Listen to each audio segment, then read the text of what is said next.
the bottom of our Canopic jar has had a chance to fully air dry, what we're doing today, you can already see that I've pulled my cup out, and you have to pull it apart in pieces so that you don't damage the clay. All of those pieces can go in your table trash can. If anything breaks on your clay like mine did, you can see the little crack right there. Little bit of Elmer's glue to glue the piece back on, and it will be fixed. What you can already see is that I've started to create a design around the bottom of my clay. The ancient Egyptians would have created stripings and different designs and patterns in their artwork. And how I did that, we are just going to be using bright colors of crayons and coloring right on the clay jar. And what this does is crayon makes a wax build up, and when you do this, we're gonna eventually be dipping these in black paint, and wherever you do the crayon, the wax will resist the paint and the color will show through. You can't lay this on the table and press or the clay will crack. So the entire time you're coloring, you do need to hold it in your hand, just like I am.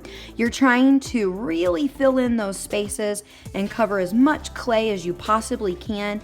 And when you're doing this, bright colors is the key. No blacks and no browns, and covering as much space with designs. So I've created some stripes, I've created some zigzags, and then just some nice solid thick stripes at the top. There is one place I did not color, and that was the front of the clay jar. We want to leave that because we're going to be putting these. These are hieroglyphics, and what we're going to do is choose letters of your initials. So for me, my initials are C, B, K.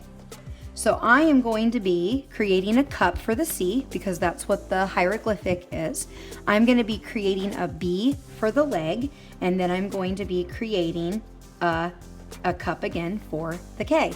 So it's going to have a cup, a leg, and a cup for me. Now, if you just want to pick your two initials, that would be the first letter of your first name and the first letter of your last name, then you may do that.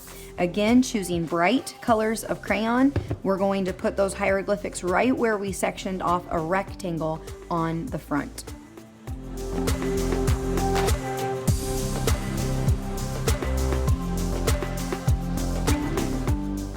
And I think it looks best if you outline your hieroglyphics so you can see it even better.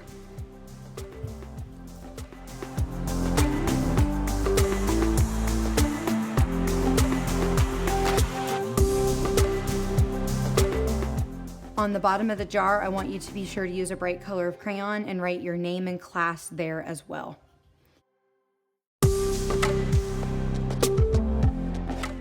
Now that we've colored our Canopic jar with bright colors and designs and patterns with crayon and put our name and class on the bottom, we're going to use a very watered down black tempera paint.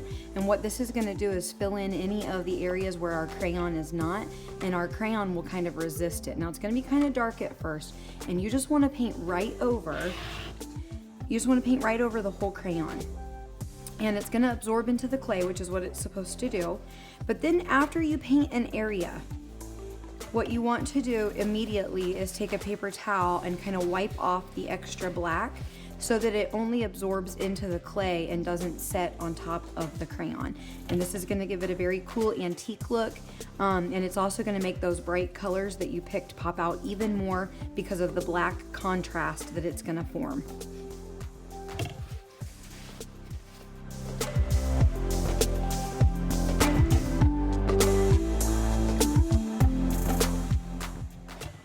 Remember to paint the inside as well, but on this you do not have to wipe it off.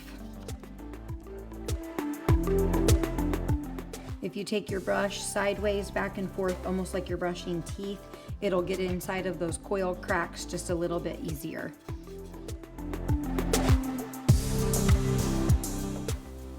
After you are done painting the black, I'm going to spray a coat of a glaze over this so that it will make it nice and shiny and seal the paint. What you need to do is simply take your brush back to the sink, put it in the bowl of water that is there, give it 3 spins, and let it rest so that I can finish washing it from there. After your brush and table area is clean, you may go ahead and wash your hands. Just just like we took bright crayons and colored the base of the Canopic jar, we're gonna do the same thing to the lid. A lot of times the gods were depicted in a headdress, and it was made of gold and a blue striping. And so I've taken my blue crayon all the way around already, and now I'm finishing off with my gold and yellow.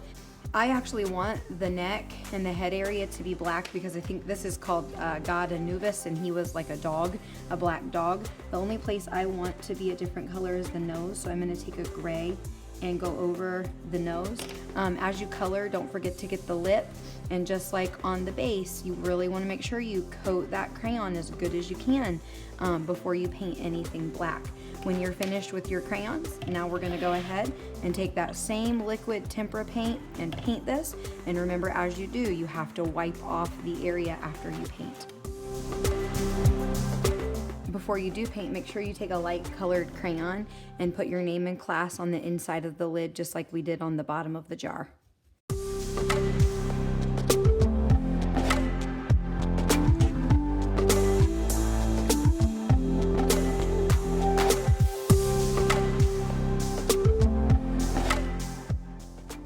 That's what it looks like after you're finished adding the black.